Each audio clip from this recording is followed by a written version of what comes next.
The Son He Never Knew. Part 1. The Letter.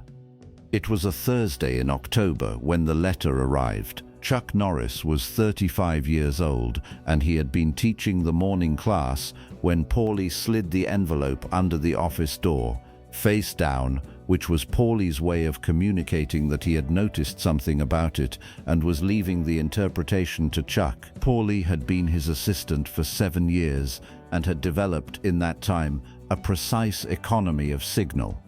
Face up meant routine. Face down meant look at this carefully. Chuck finished the class and went to the office and picked up the envelope from the floor and turned it over. The handwriting was a woman's, neat, slightly formal, the kind of penmanship that had been taught in an era when penmanship was taught as a serious skill. The return address was a city in Northern California he did not immediately recognize. His name on the front was spelled correctly, including the middle initial, which narrowed down the pool of people who might have sent it. He sat down and opened it. The letter was 3 pages, handwritten on plain-lined paper. He read it straight through without stopping, which was not his usual approach to correspondence. He was a careful reader, prone to pausing and thinking, but something in the opening sentence produced in him a state of concentrated stillness that kept him moving through the pages without interruption. My name is Clara Hensley. I am writing to you because I believe, I am fairly certain, that you are my son's biological father. His name is Marcus. He is 12 years old. He does not know I am writing this letter. He read it again. Then he put it on the desk and sat with it.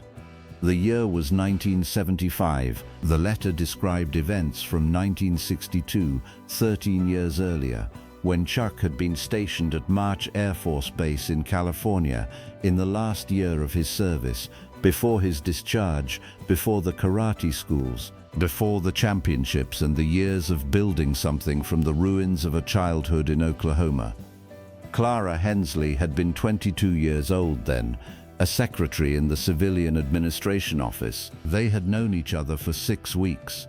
Not a relationship in any lasting sense, but a genuine connection, the kind that forms between 2 young people in a specific circumstance and does not survive the circumstance end. He had shipped out. She had not told him she was pregnant. She had not known she was pregnant until after he was gone. She had raised Marcus alone.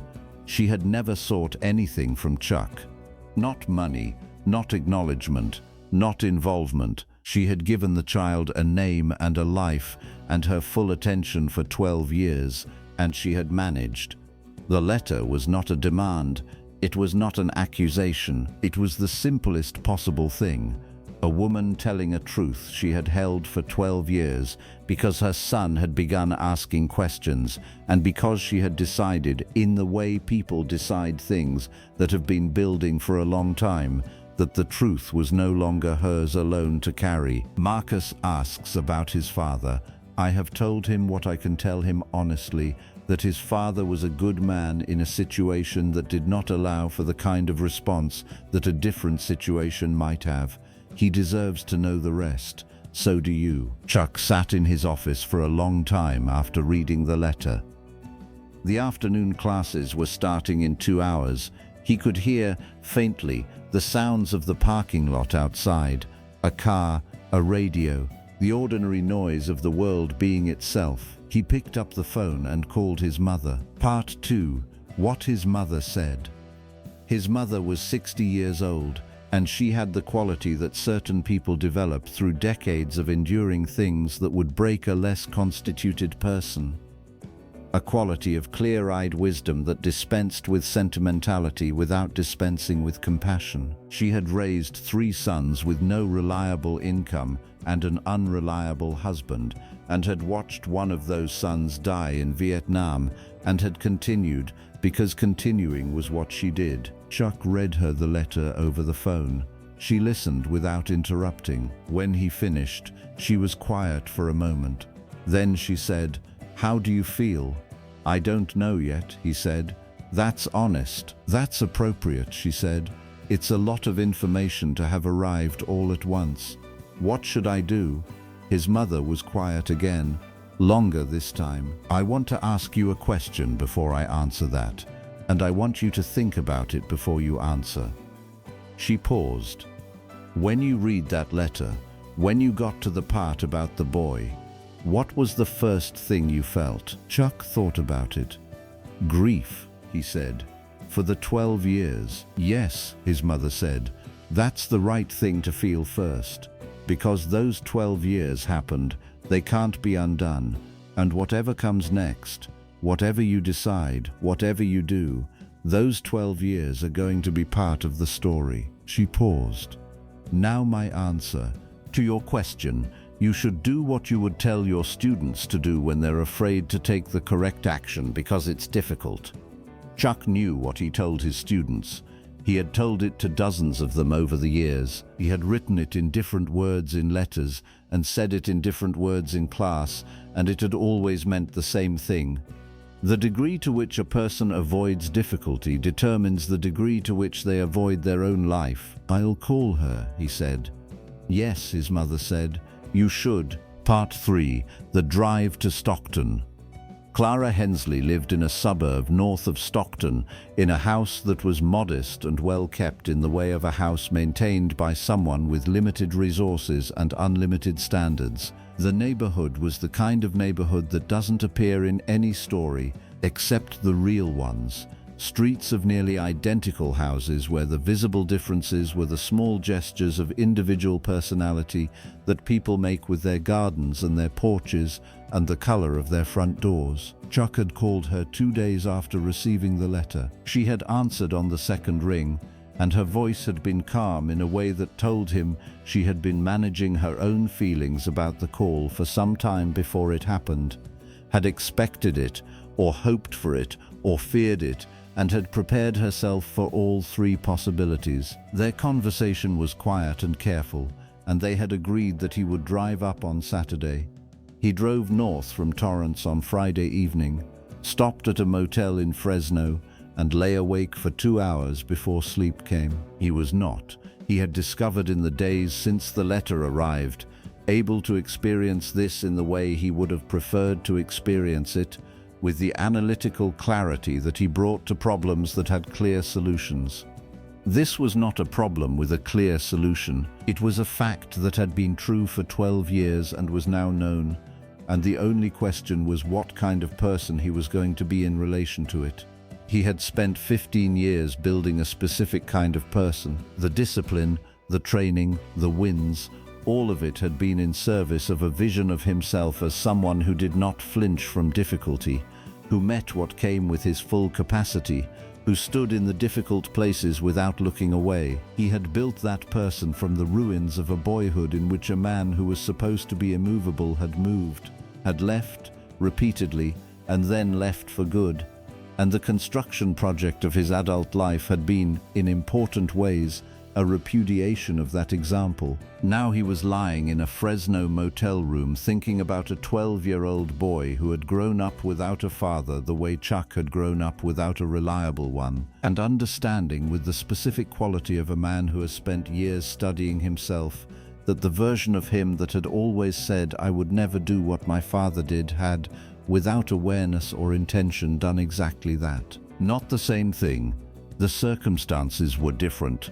The choices were different, the damage was different, but the child without a father was a child without a father, and the fact that Chuck had not known was not the same as the fact not having happened. He slept eventually. He drove the rest of the way in the morning. Part 4. The Boy. Marcus Hensley was 12 years old, and he was playing basketball in the driveway when Chuck arrived. He was not a large child, slightly built, with his mother's dark eyes and a quality of physical ease that suggested someone who moved in the world with more comfort than Chuck had at that age. He looked up when the car pulled in, assessed the situation in the direct way of a child who has not yet learned to perform in curiosity, and held the basketball against his hip and waited. Clara Hensley came out of the house as Chuck was getting out of the car. She was 35 years old, which Chuck registered with a specific quality of attention. She was his exact age, which was not something he had thought about in the abstract, but was, in person, a concrete and humanizing fact. She had a face that showed, in its lines, the particular kind of weathering that comes from doing something hard alone for a long time without complaint. She extended her hand, which Chuck shook, and she said simply, "Thank you for coming. Thank you for writing," he said. There was a pause in which they both understood that the formal part of the arrival was complete, and the part that had no script was beginning. "Marcus," Clara said, "this is Mr. Norris. He's come to meet you." Marcus looked at Chuck with the full direct attention of a child who has been told something significant about this arrival and is now assessing the reality of it against whatever internal preparation he has made. His expression was not hostile and not particularly warm. It was the expression of someone trying to form an accurate opinion before forming an emotional one, which was, Chuck thought, a quality that had not come from nowhere. "Mum said you might be my father," Marcus said. Clara made a small sound, not quite speech. Chuck said, "That's what we're here to find out together." Part 5. The afternoon. They spent the afternoon in the backyard of the Hensley house, which had a small vegetable garden along one fence and a lawn that needed mowing and a patio table with 3 chairs and a view of the Sacramento Valley flatlands that extended to a hazy horizon. Clara brought out lemonade and then, with the practical wisdom of a woman who understood when her presence would be more useful elsewhere, said she had some things to do inside and left them.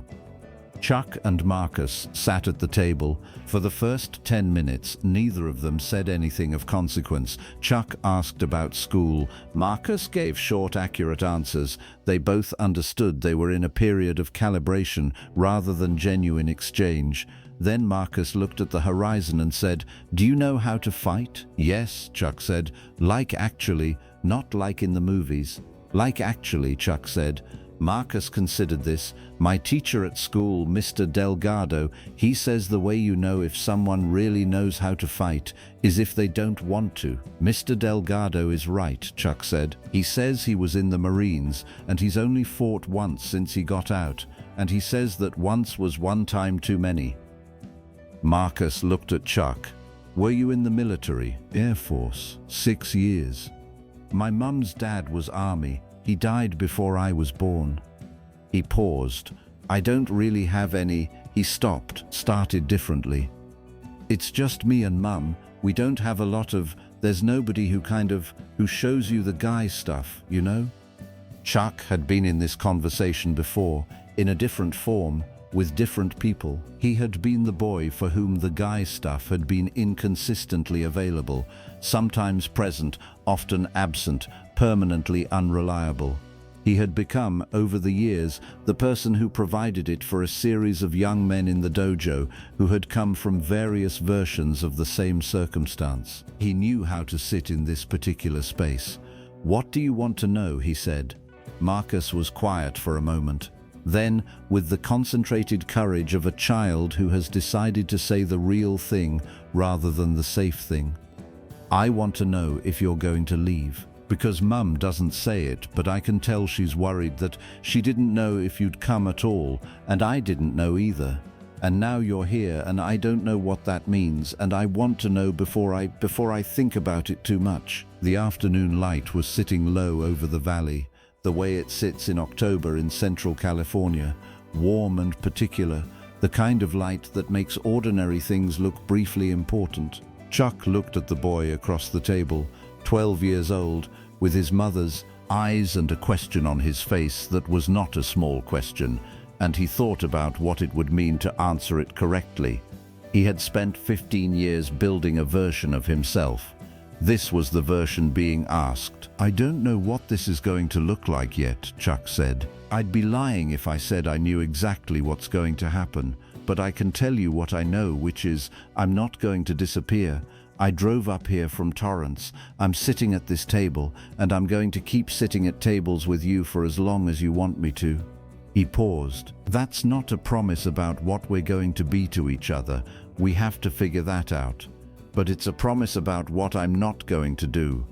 I'm not going to be the person who found out you exist and decided that was somebody else's problem. Marcus looked at him for a long time. The assessment in it was thorough and patient.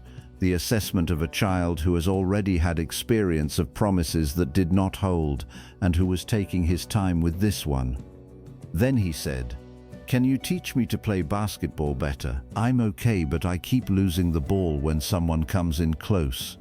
Chuck felt something shift in his chest, a specific release, the particular physical sensation of tension resolving into something more open.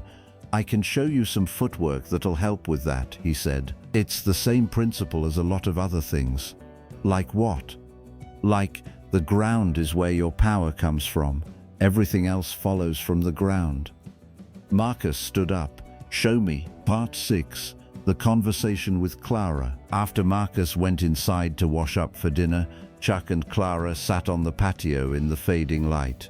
Clara had a glass of iced tea. Chuck had nothing, which was fine. "He's been practicing that question for 6 months, Clara said. "The one about leaving.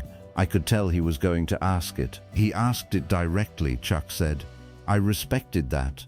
He has a lot of qualities I can't explain by the people he knows," Clara said. She said this without particular inflection, not as a gift to Chuck and not as a pointed observation, as a plain fact. "He thinks through things before he acts on them.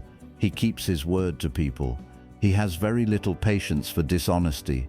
She paused. "I've told myself those things came from me. Some of them probably did, but I've also told myself what I knew, which is that things come from where they come from." Chuck was quiet. The light had gone from the valley and the sky. To the west was the color of old copper, the kind of sky that doesn't last. "I need to ask you something," he said. "Why now? Why this year and not 5 years ago, or when he was born?" Clara thought about this with the careful attention she seemed to bring to things that deserved it. "When he was born, you were someone I had known briefly in a specific circumstance. You had gone on to your life, and I had gone on to mine, and the connection seemed to belong to a chapter that had closed." She paused. "Then about 2 years ago, I saw an article about you, about the karate championships, and I read it, and I thought, that's Marcus's father, and Marcus doesn't know, and I'm the only person keeping that information from him." She looked at the sky. "I kept telling myself he was fine, that he had everything he needed, that introducing a complication into his life, into your life, was not a gift to anyone." She paused, but Marcus started asking, and a 12-year-old asking a direct question is different from an internal debate you can keep having. It becomes someone else's truth that you're holding. "You could have not written," Chuck said. "No," she said, with a simplicity that closed the question. "I couldn't." They sat in the evening quiet. "What happens now?" Chuck said. "Whatever the two of you decide," Clara said. "I'm not asking you for anything. I never was. But I'm not going to stand between whatever this becomes either." She looked at him. "He's a good kid. He deserves whatever good thing this can be, and so do you." Chuck thought about that. Epilogue the ground. He drove back to Torrance on Sunday evening, south through the Central Valley, as the dark came on and the stars appeared above the flat country in their usual abundance. He thought about a boy shooting baskets in a driveway, about a footwork drill and the principle of the ground, about a direct question asked across a patio table by a 12-year-old who had already decided to be the kind of person who asked direct questions rather than the kind who waited and hoped. He thought about his father, about the version of his father he had been dismantling and reconstructing in his understanding for 20 years, the man in Ryan, Oklahoma, who was smaller than the damage and who had looked at his adult son with gray eyes full of shame. He had driven to Ryan to see for himself that the ghost was smaller than he'd thought. He was now driving back from Stockton, understanding that his own ghost, the absence he had not known he had created, was a 12-year-old boy who asked direct questions and kept his word and had qualities that came from where they came from. He had not chosen to be absent. That was true. It was also irrelevant to the 12 years, which had happened whether or not he had chosen them. He could not fight his way out of that. He could not train his way out of it. He could not win a title that addressed it or build a dojo that resolved it. The only thing he could do was what Marcus had, without any of the preparation Chuck had spent 35 years constructing, simply done. Show up, ask the direct question, and see what was true. He was going to go back.